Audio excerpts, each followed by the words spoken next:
Cordiais saudações, estimados telespectadores e a vasta audiência que acompanha-nos a partir de diversas plataformas de comunicação da TV Sucesso. Hoje vamos num espaço de análise no Sejas 9 e também vamos olhar para o país. E hoje para falar sobre um tema extremamente importante, ou seja, o papel da literatura na formação de consciência política. E para falar sobre este grande tema, hoje temos como convidado Mia Couto, escritor e biólogo moçambicano, que vai nos ajudar a analisar sobre, portanto, estes assuntos, este tema que propusemos nos analisar com o caro telespectador. Para já, Mia Couto, posso já saudar e agradecer, portanto, por termos decidido este convite de participar, portanto, hoje do programa. A primeira questão que coloco vai ser mesmo de índole da atualidade nacional. Podemos olhar para a política e a democracia, por exemplo. Moçambique viveu recentemente momentos de tensão política e de contestação eleitoral. Qual é o termómetro ou como é que olha a democracia a nível, por exemplo, nos níveis atuais, a democracia no país? Bom, eu acho que ninguém está contente com a democracia em Moçambique e eu digo-lhe, viajo pelo mundo e não encontrei em nenhum país alguém que estivesse completamente satisfeito com o nível de participação democrática que existe. E é curioso que as pessoas percebem que este modelo de fazer democracia tem que ser revisto, mas continuam a pensar que a democracia é o melhor modelo até agora, ainda hoje, é o melhor modelo para gerir uma sociedade. O que é que está em causa, acho eu, em Moçambique e no mundo, é este modelo de democracia representativa, com o Parlamento, com os partidos, etc. Ninguém, em Espanha, ou Portugal, ou no México, ou sei lá, na Índia, ou em Moçambique, se revê naqueles fulanos que são postos no Parlamento a fazerem grandes debates, não é? Depois, de repente, aquela gente já não tem uma relação de representatividade com o cidadão, perdeu. Entende que isto também está a acontecer no nosso país? É fatal, não é um problema de Moçambique, compreende? Acho que temos que encontrar, esta mensagem eu já transmiti a outros níveis, uma forma de participação mais ativa, dizer, uma democracia mais participativa. Por exemplo, isto que foi criado, agora esta plataforma de diálogo político podia ser transformada numa plataforma mais permanente, que não fosse só para resolver esta tensão política atual, mas fosse uma coisa que permitisse que a sociedade civil, os partidos que não têm assento no Parlamento, os ONGs, etc., pudessem ter uma palavra a dizer sobre aquilo que depois vai ao Parlamento. Repare, era introduzir um nível em que as pessoas dizem, eu tenho lá alguém que é da minha ONG, que é do meu partido, ou que não é de nenhum partido, porque é um intelectual, porque é alguém, uma figura notória na nossa sociedade, que estava lá e que debate os assuntos. Ou seja, em algum momento sente que a representatividade vai perdendo, portanto, espaço, pelo menos fica muito distante, sabe? Fica muito distante. Eu votei em alguém, porque as pessoas pensam sempre a democracia resumida ao resultado eleitoral. E isso é a ponta do iceberg. Toda a outra parte que está submersa não funciona. Não funciona. Há uma distância muito grande entre aquilo que eu posso ter como espaço de cidadania, que dou opiniões, etc., e depois aquilo que é debatido lá e depois aquilo que chega à instância do governo. Não é? Então isso tem que ser. E como é que se faz esta ligação? Como é que se pode fazer esta ponte? Porque as representações na Assembleia da República, ou pelo menos os deputados, estão lá para representar os anseios do povo. E sendo que esta separação, ou algum momento há essa distância, e como é que se pode unir isto? É verdade que já havia trazido uma luz sobre, portanto, o que está a acontecer agora no nível do diálogo, mas sim, existe uma outra luz verde que se pode trazer para sanar esse tipo de distâncias entre o povo e aquele que o representa. Sim. Eu acho que, eu não, vou dizer, eu sou um escritor, não tenho uma solução, se eu tivesse eu vendia muito caro, mas esta ideia, por exemplo, de Moçambique não tem que ser um reprodutor daquilo que são os modelos dos outros, nós podíamos criar o nosso próprio modelo, e agora esta era uma boa oportunidade já que criamos esta plataforma de diálogo, que tem uma relação direta com o Parlamento, com a nossa Assembleia da República, porque não estender essa função para uma coisa mais duradoura e que cria essa proximidade, dizer assim, olha, eu não tenho, sei lá, imagino que eu não votei em nenhum partido. Pois. Mas eu sei que tem lá uma organização e de uma comunidade, alguma coisa que está representada lá e sei o que é que ele está a discutir. Então, criar maior proximidade entre o que se debate lá dentro daquelas quatro paredes e o cidadão comum. Uhum. E é um tema bastante pertinente nos últimos tempos, que é a situação da insegurança em Cabo Delgado. Gostava também que fizesses comentar sobre este caso, porque portanto, a situação da violência armada em Cabo Delgado continua a preocupar. E falando da literatura como tal, como é que ela pode promover, portanto, formas de reconciliação naquela região, assim que é? Bom, a literatura não pode resolver esse tipo de assuntos, mas pode ajudar a criar alguma coisa que é a humanização do outro. O que eu acho é que, repara, você conhece histórias concretas em que tenha a voz, o rosto e a história daquela pessoa que viveu um massacre ou que viveu essa violência? Não conhecemos. Não, eu ouço falar em vítimas, mas essas vítimas têm que ter direito a contar a sua própria história. Isso a literatura pode ajudar a fazer, porque enquanto você não souber histórias concretas da criança, da mulher, etc., da pessoa que foi violentada, que foi vítima de violência, ou que tenha perpetrado essa violência, você não conhece exatamente o que está ali. Portanto, acho que é preciso humanizar aquele conflito, no sentido daquilo, nós que estamos no lado, digamos assim, no lado da defesa da soberania, da dignidade, etc., da vida humana, nós temos de ser o primeiro a humanizar aquele espaço.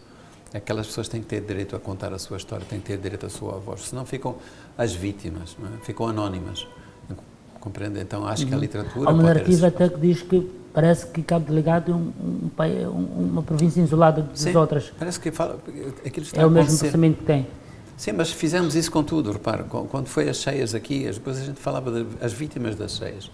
Mas eu quero ouvir uma pessoa contar, quero ouvir por exemplo, uma criança que ficou sem escola, porque as cheias, agora estou a falar de uma coisa menos trágica no sentido de não há aqui um propósito de matar alguém, foi um desastre natural, mas que teve consequências dramáticas, trágicas, não é? Mas eu gostava de ouvir isso pela voz da criança que esteve lá e que viu a água chegar, que viu a escola a ser levada pelas águas. Nunca se sabe isto. Não é? Nunca se coloca o cidadão a contar a sua própria história. E de que forma pode-se fazer isto? Por exemplo, eu acho que na situação de Cabo Delgado nem sempre será fácil, não é? Porque a primeira coisa que as pessoas têm que ter é segurança. Portanto, há um nível de rigor militar e de questões de segurança que eu entendo. Mas não entendo que isso seja sempre e em todo lugar. Tem que haver esta preocupação de trazer a voz das pessoas. Mas há uma questão que vem ao alto, quando falamos da literatura como tal, porque há tempos eu me recordo de uma obra de Propia da Terra Sonâmbula. Sim.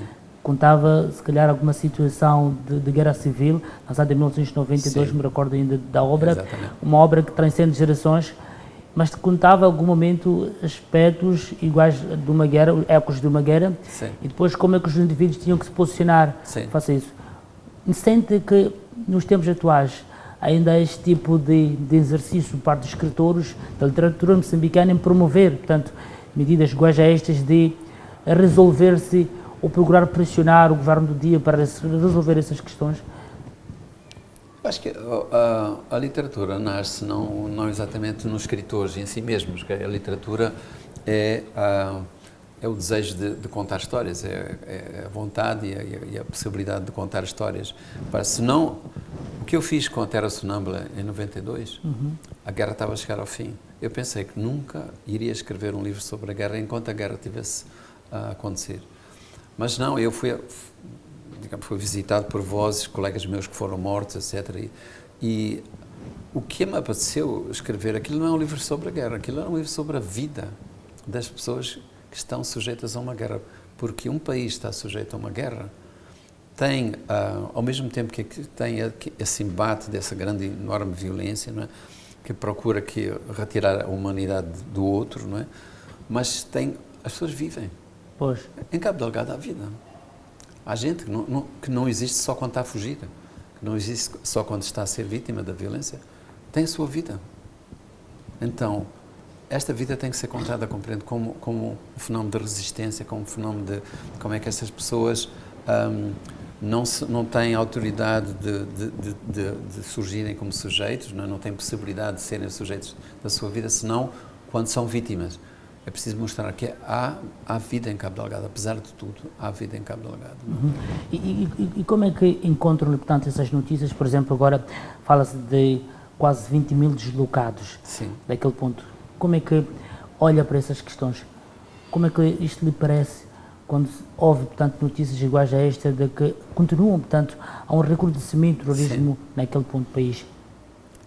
Então, eu estou a falar como escritor, não é? Sim. Na posição da literatura. Mais uma vez, eu acho que é preciso criar histórias destes deslocados. Isto é, estas histórias não são encontradas alguém em Maputo que imagina qual é a condição de um deslocado. É preciso, se eu quisesse, e eu acho que tem que acontecer isto da parte de quem está em Maputo, quem está na Beira, quem está em Manica, nós estamos nas cidades numa posição de relativo conforto em relação a esses deslocados, não é? Tem que se ir lá, tem que se entrevistar, tem que se recolher depoimentos, tem que se trazer esse registro, tem que ser feito, tem que passar nas televisões. Não é uma coisa da literatura. Mas sendo que hoje há esse espaço, os escritores estão preocupados com isto nos dias de hoje? Imagino estão que a escrever sobre isto? Escrever não sei, mas eu não tenho conhecimento dos originais que aparecem aqui na Fundação, etc. Fala-se da guerra, sim, mas não a partir de dentro, não a partir de alguma visita que se tivesse feito. É preciso viver essas situações, é preciso ter contacto com elas. Mas numa questão, por exemplo, de soberania, deviam ou nem por isso se preocupar? Tem que acontecer, tem que acontecer, porque senão é só uma coisa do discurso político, da solidariedade, etc. Eu acho que a solidariedade não substitui essa outra coisa que é a oportunidade de aquela pessoa que está a viver aquela situação, ser ela própria, não estar à espera que venha o escritor ou o jornalista, mas ser ela própria a contar a sua história. Uhum. Vamos agora também olhar para um caso que ainda é de praxe na nossa sociedade, portanto, as disparidades económicas e sociais permanecem visíveis em muitas zonas do nosso país. Que caminhos acredita serem urgentes para uma verdadeira inclusão social no nosso país? Você vai dizer que eu estou a fugir às perguntas, mas para mim a questão, eu sou escritor, trabalho com a palavra, trabalho com a linguagem. Você hoje é muito curioso, já não diz miséria. Okay. Você já não diz fome. Fome é insegurança alimentar. Que a pessoa, eu nunca vi ninguém chegar até si e dizer assim, olha, estou cheio de segurança alimentar. O seu filho não diz isso. O seu filho diz, estou cheio de fome. Não é? Pois. E quando se fala de miséria, já não se fala de miséria, fala-se de exclusão social ou exclusão económica. Então, há que pensar que há duas coisas que estão-se a passar no mundo. Uma, as diferenças entre os diferentes países. Essa diferença entre os mais ricos e os mais pobres aumentou entre os países, mas dentro dos países ainda aumentou mais. Em todos os países do mundo, um pequeno número de ricos vive à custa de uma grande maioria de pobres e essa distância aumenta nos últimos 4 anos. Moçambique não está fora da lista? Moçambique está muito dentro da lista e nós sofremos com isto porque vemos uma elite que é completamente insensível a essa miséria que se instalou. Não é? Quando digo elite, não estou a dizer só os políticos, porque há uma condenação da classe política que me parece que é justa, digamos assim, há uma indignação, mas eu tenho medo que se pense que os políticos são todos maus. Não, isso seria muito grave nós cairmos nesse estereotipo que todos os políticos são iguais. E por isso... a título de exemplo, há pouco tempo temos um relatório de desenvolvimento humano lançado em 2024-2025 que aponta Moçambique, ou seja, a população, a 65% da população moçambicana que vive em situação de pobreza. Sim. Ou seja, estamos a dizer que ainda há um reconhecimento desses desníveis. Sim. Portanto, isto é preocupante, na sua opinião. Sim, é muito preocupante. É preocupante que alguém fique insensível em relação a isso. E o grande desafio agora não parece ser encontrarmos culpados ou alguém que mereça uma punição por isso, mas vem uma situação que pode ser melhor. Nós vamos ter grandes projetos que vão trazer muito dinheiro para este país. Esperamos isso, não é? Agora, eu acho que o desafio agora é olhar para a frente e dizer como é que esse dinheiro vai ser usado, como é que ele vai ser investido para que este país realmente reduza essa distância entre os mais ricos e os mais pobres e seja uma riqueza que seja, digamos, que seja partilhada por todos. Ainda a comemoramos os épocos de 50 anos de independência, entendo que essa disparidade faz sentido nos dias de hoje, 50 anos depois, Moçambique ainda tem 65% da população. Mas todos, digam-me lá qual é o país que não tem. Portanto, eu não quero desculpar as causas desse grande desnível em Moçambique. Só quero é que não pensemos que Moçambique é um caso único. Não é. Não conheço um país em que essa situação não seja vivida, digamos, de alguma forma, em alguns casos mais gravemente que outros. Mas, repara, o problema é que a opinião pública, os partidos políticos, a sociedade civil, não se deve conformar com essa situação. Deve exigir contas porque, por um lado, assim, se não houver riqueza também nós não vamos distribuir o quê? Mas para esses casos é evitável culpar a quem está a dirigir? Não, culpar é um termo que eu não gosto, sabe? Responsabilizar, sim. Eu acho que é preciso responsabilizar, sim. Acho que um dos problemas que Moçambique tem é uma certa impunidade que tem que ser resolvida. Vemos quando o novo presidente de Moçambique toma posse, ele faz um discurso exatamente no sentido de que isso não fique na impunidade. Esse tipo de crimes, esse tipo de cartéis que acumulavam riqueza por via ilícita, foi anunciado e foi prometido que isso iria ser resolvido. Temos que saber como é que isto está a acontecer. E o papel da literatura, eu gosto muito de trazer sempre este tema do papel da literatura, porque os ecos que temos da literatura é sempre fazer pressão ao governo do dia. Entendo que hoje isto ainda continua, portanto faz essas pressões. A literatura não é feita para fazer pressão, repare assim, eu se quero fazer pressão como cidadão, eu escrevo para um jornal, eu tenho as mesmas armas que você tem, Alcides. Olha, você tem mais porque trabalha no órgão de informação, tem muito mais armas que eu. Mas o que é que tem que fazer a informação, por exemplo? Tem que fazer jornalismo investigativo. Porque o que eu vejo nas televisões hoje, a gente recebendo queixas por WhatsApp, por não sei o quê, depois pronunciando como se fossem quase todos pastores de igreja, que isso está mal, é errado, não sei o quê. Mas qual é a investigação que é feita? Para saber exatamente qual é o assunto, a raiz do assunto. Não é? Se realmente há casos de corrupção, que é um jornalismo investigativo que existiu já em Moçambique com muita força, não é?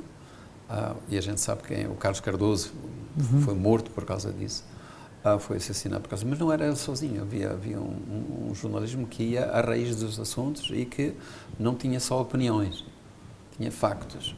Então, acho que eu falei de jornalismo, mas acho que a tarefa do escritor, se ele quiser meter-se nisso, é, por exemplo, fazer investigação, e quando for fazer literatura, se quiser fazer uma literatura baseada em factos, tem factos concretos para apresentar. Não é? Bem, vamos olhar também para a educação. A educação é a chave de um país, e que avaliação faz do sistema, por exemplo, de educação do nosso país atualmente, e que papel acha que a literatura pode desempenhar na formação da juventude? É difícil falar no papel da literatura quando nós nem sequer temos livros escolares agora distribuídos de maneira, digamos, da maneira mais correta, mais abrangente. Temos erros em livros escolares que são inaceitáveis, mas também foi-nos prometido que isso ia ser resolvido, ia ser corrigido. Preciso dar tempo para que esta governação também nos apresente contas do que é que está a ser feito nesse sentido. Então, eu fico muito orgulhoso, estamos a falar aqui na Fundação Fernando Leite Couto, porque tivemos a semana passada uma cerimónia de apresentação de uns livrinhos pequenos, são quase uns cadernos. 25 mil livros. 25 mil livros estão a ser distribuídos, que vão ser distribuídos gratuitamente nas escolas, nas bibliotecas, nas comunidades, e vamos fazer muito mais para o próximo ano. A pergunta é, se podemos fazer isto nesta casa, que é uma casa pequenina, que é uma casa, uma associação quase familiar, porque é que não se pode fazer isto se tivermos iniciativa, criatividade e vontade de fazer a outros níveis, não é? Então sente que há falta de interesse? Acho que se criou muito a ideia de pedir e a ideia de... A cidadania não faz peditórios, assim, ela produz também, ela tem que oferecer alternativas. E no caso da literatura e da arte em geral, é preciso encontrar formas de eu aproximar-me de um patrocinador e dizer assim, eu não estou aqui a pedir apoio, eu estou aqui a fazer uma parceria consigo porque você, como um banco, por exemplo, você também vai ganhar com isso. E vai ganhar o quê? Você vai ganhar aquilo que é fundamental para que as comunidades possam ter uma relação boa consigo. A gente viu o que é que aconteceu, um dos sinais destas manifestações, infelizmente elas foram conduzidas de maneira muito destrutiva, muito violenta, mas um dos sinais que mostrava uma certa doença é que algumas destas grandes companhias que estão trabalhando em Moçambique não tinham qualquer relação com a comunidade que estava à sua volta. E é tão fácil criar isso, de maneira que se perceba que não venho aqui pedir. Aquilo que eu lhe vou pedir é uma parceria em que você também vai ganhar essa confiança, vai ganhar essa legitimidade de estar aqui, porque está a participar em fazer cadernos, fazer livros, fazer carteiras para as escolas, etc. E acha que a atual liderança poderá olhar para esses aspectos, uma vez que já estamos nos sucessivos giros, por exemplo, para o livro, e que acho que ciclicamente Moçambique debate essas questões dos livros. Entende que esta nova governação tem esta visão ou entende que isto poderá não mudar? Não, eu acho que se não tiver esta visão é gravíssimo. Eu acredito que tenha. Não posso pensar que não tenho. Não é? Então, mas não é uma questão da visão da liderança. A questão tem que ser perguntada o que é que faz a sua televisão? O que é que faço eu? O que é que faz a Fundação? O que é que faz a minha associação? A ideia é esta que... quer dizer, eu acho que numa situação como esta, não ficar só numa posição de reclamar e de achar que o culpado é o outro, não nos ajuda. Precisa encontrar soluções. Está a ver, esta parece uma pequena solução, como eu disse. 25 mil livros. Para quem nunca teve um livro à sua mão, que chega à casa, um menino e a menina que chega à casa diz, olha pai, tenho aqui um livro. E esse livro circula pelas famílias e talvez para o ano, se esta parceria correr bem, é preciso dizer que não começou agora, já fizemos 10 mil antes. Se fizermos 50, 60 mil para o próximo ano, já é alguma coisa. Mas, tendo em conta que, portanto, por exemplo, a educação é a chave de um país, esses sucessivos erros entendo que podem estar associados a alguma sabotagem ou provavelmente seja uma falta de estrutura, um trabalho de base para que garanta que de facto o Manuel chegue. Acho que o debate foi um bocadinho enviesado, isto é, ficamos muito entretidos no debate dos erros dos livros, que é uma coisa séria, não estou a minimizar isso, mas os modelos de educação, é esta educação que este país precisa, este modelo de educação, aquilo que a gente já pensou há anos, que é preciso fazer uma educação mais virada para aquilo que são necessidades concretas, aquela educação do nível técnico médio para poder fornecer mão de obra para as empresas que estão hoje nascendo no país. Isto é, você tem uma educação que é de tal maneira pobre e empobrecedora que a pessoa sai com um diploma, mas não sabe fazer quase nada. E não foi só por causa dos erros que estavam, os erros gramaticais ou erros factuais que estão nos livros. É todo o modelo de educação. Então, o segredo deste, vou dizer uma banalidade, toda a gente diz isto, mas ou encontramos uma forma inovadora de repente criamos qualquer coisa aqui que vai quebrar esse ciclo, não podemos estar à espera que isto se vá resolvendo ao longo dos anos, porque isto é um ciclo que não tem fim. Maus professores criam maus alunos, vão ser maus profissionais, então é preciso trabalhar com professores, fazer um investimento, fazer qualquer coisa que seja uma ruptura. Precisa que haja algum investimento forte? Algum não, o grande investimento é esse, é criar, é trabalhar nos professores. Não sei quais são os planos do Ministério, não posso falar sobre isso, não sei. Mas olhando para aquilo que está acontecendo na atualidade, passa uma sensação de não estar a se investir, há fragilidades? Não sei, eu acho que falta alguma comunicação, e isto eu já disse numa entrevista esta semana, eu acho que falta uma certa informação mais próxima do que é que este governo está a fazer, e que não seja só a cobertura jornalística dos eventos. Você tem notícias que começam, o primeiro-ministro ou o ministro da Agricultura está a trabalhar em teto. O que é isto? Porque que eu tenho que saber? Se ele está a trabalhar, é o dever dele. Não é notícia. Não é? A notícia seria o Ministro da Agricultura não está a trabalhar. Isso seria a notícia, não é?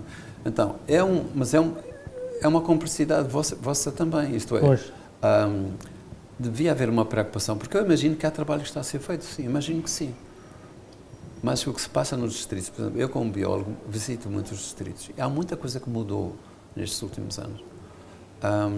Eu ia a um distrito e não tinha água potável, não tinha eletricidade, não tinha uma pensão para onde ficar. Hoje não há quase nenhum distrito em que eu não tenha um pequeno hotel, não tenha condições para trabalhar.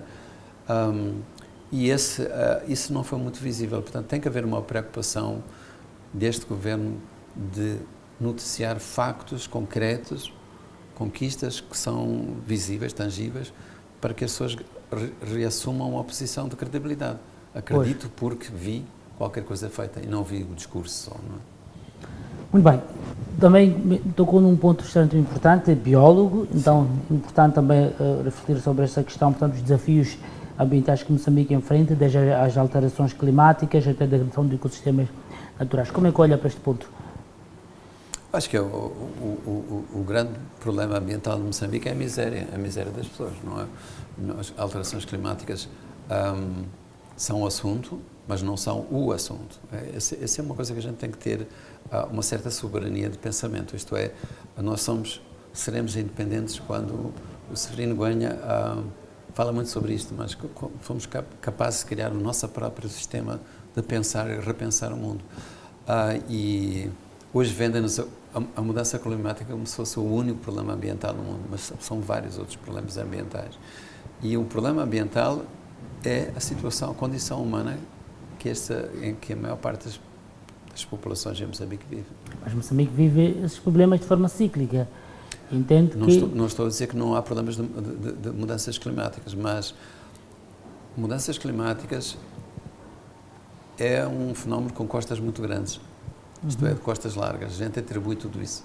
Mas o que acontece é que, por exemplo, na margem dos rios, se deixou construir onde não se devia construir, se destruiu as florestas que protegiam as nascentes, se construíram barragens sem grandes preocupações ambientais. Enfim, às vezes esconde-se por trás de um fenómeno que parece um fenómeno natural, coisas que são de má governação. Mas isto, como eu dizia, isto é de culpabilizar ou responsabilizar? É de responsabilizar. A culpa é uma coisa que... A culpa vai morar sozinha? Não, é assim, eu estou muito contra a ideia, estou muito a favor da responsabilização e se há culpados, sim, acho que é preciso, mas acho que vou-lhe dizer uma coisa, assim, hoje há uma espécie de um discurso teológico em que se faz uma certa promiscuidade entre um discurso religioso de um Deus vingativo que vem punir e você tem que se libertar dos seus pecados, etc., está à procura da pureza humana. Eu não acho que essa via seja uma via construtiva. O Deus que eu quero que exista é um Deus do amor, é um Deus que responsabiliza, mas não está aqui para pensar, para o ajuizar em relação aos seus pecados. Hoje. E depois se você... Mas se estamos a assumir que são erros premeditados? Não, é assim, quem diz que vai governar tem que prestar contas. Sim. E o problema é que não presta contas, muitas vezes. Não. Portanto, uma coisa é prestar contas, ter um sistema de prestação de contas, mas contas a sério, e se fez errado, se roubou, se desviou dinheiro, ele tem que responder por isso. Se você chama culpabilizar, pronto, tudo bem. Mas eu estou a pensar em termos de responsabilização pelas promessas que fez, pela maneira como cumpriu ou não cumpriu o seu mandato. Não? Isso tem que se prestar contas, sim. E se começamos a pensar, portanto, isto vai se atrelar a seguinte questão que eu vou fazer agora sobre cultura e identidade, em termos de globalização e digitalização, como proteger e valorizar as culturas locais moçambicanas sem se tornar reféns, por exemplo, do passado? Sim, é uma boa pergunta, porque muitas vezes pensas em cultura local e pensas de uma maneira muito folclórica, muito exótica, etc. Acho que a primeira coisa que temos que repensar é que Moçambique tem várias identidades. E isso não é um problema, é o contrário. é uma riqueza. Então, há identidades étnicas, identidades religiosas, culturais, rássicas, que só nos acrescentam valor, não é? E é preciso que na escola se estude isso. Por exemplo, uma coisa que faz falta é o saber. Quando você fala da cultura Maconde, você sabe exatamente o que é que está a falar. Estou a dar o exemplo de Maconde porque falamos em Cabo Delgado. Pois. Sabe? Eu acho que, eu duvido que qualquer estudante moçambicano aprenda exatamente o que é a cultura Maconde. E para ele, Maconde é uma coisa, é um estereótipo, é um clichê. E vice-versa. O Maconde sabe exatamente o que é um shopping. Então é preciso que estas coisas sejam ensinadas na escola. O que é que faz a identidade, alguém ter uma identidade étnica qualquer? E falar disso sem medo, não é? Mas sabendo que essas identidades já estão todas misturadas. Quando você fala em local, não há um lugar em Moçambique que tenha uma identidade pura. Alguém é puramente, sei lá, um Dao, ou puramente Sena. E nesses 50 anos, sendo que Moçambique apostou nisto, valorizou, portanto, esse aspecto? Aconteceu, sim, no princípio, sim. Eu acho que no princípio havia uma coisa muito autoritária, muito de cima para baixo, que era o discurso de Samora, não há raça, não há etnia, não há religião, etc. Mas, por muito que se diga que não há, há. Então, a gente tem que pôr isso em cima da mesa como qualquer coisa que não temos medo de discutir. Mas vou-lhe dizer uma coisa, acho que Moçambique é um dos países que eu conheço que mais avançou nisso de construir uma identidade nacional em cima dessa diversidade. Você não encontra isso tão facilmente em outros países. Até agora há países que têm 50, 100 anos de existência e continuam a olhar a etnia como sendo um outro de quem se tem que desconfiar. Ok. Se calhar já estamos a passos largos mesmo para o termo da entrevista, mas uma pergunta que não podia faltar: como é que olha para a literatura ontem e hoje? Hoje há muita mais gente a produzir, há muito mais jovens que têm acesso à escrita, mas não têm acesso depois à publicação. Quer dizer, é preciso resolver o problema das editoras, porque agora temos muita gente boa a surgir e, felizmente, a minha geração, que era uma geração que sobreviveu como uma bolha, tem que olhar isso com uma grande alegria, não é? Hoje já não somos 4 ou 5 ou 6 a escrever e a publicar, hoje é muita gente. Mas o que é que sente que está... É verdade que já teria avançado, portanto, essas questões de editoras, mas acha que hoje há muito mais espaço do que ontem? Repare, quando eu nasci, eu tinha as mesmas dificuldades. Eu sou de uma classe privilegiada, bem de um... Mas, repare, eu tinha um espaço no jornal. Eu podia começar a publicar o meu pequeno conto no jornal, e era um jornal nacional. Tinha revistas, tinha um espaço para divulgação. Agora existem as redes sociais, é verdade, mas qual é a televisão? Neste momento eu vou falar da televisão porque estou a falar para um jornalista da televisão, para uma televisão. Qual é a televisão que dá espaço para isso?